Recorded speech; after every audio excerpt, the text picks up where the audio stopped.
Good afternoon to everyone, and today we will talk about US dollar against Canadian dollar. So, this pair is currently forming an interesting setup at the intersection of a range-bound structure and a local recovery after a recent decline.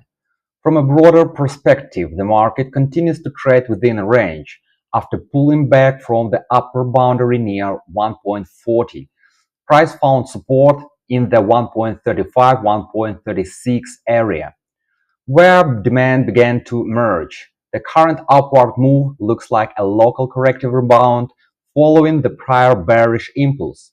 However, the overall structure remains balanced as long as price stays below the 1.37 and 1.38 resistance zone, so where a key volume distribution previously occurred.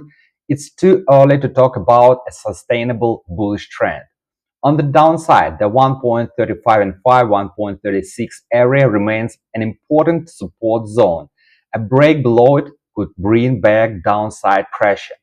From a fundamental perspective, recent interest rate decisions have already taken place this week, with both the Federal Reserve and the Bank of Canada keeping rates unchanged. Importantly, Jerome Powell highlighted concerns about rising energy prices, which could lead to a temporary increase in inflation. And this is particularly relevant for US dollar versus Canadian dollar.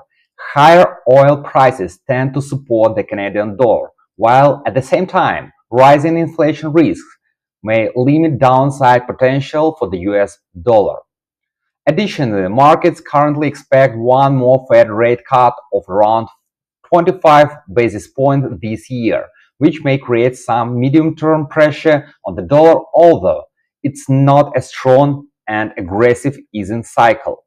Overall, US dollar against Canadian dollar is currently driven by a balance of factors. Technically, a correction within a range, fundamentally mixed signals with oil supporting Canadian dollar and inflation risks supporting US dollar. The key question now is whether price can break and hold above 1.37 and 1.38, or if this move will remain part of a broader sideways structure.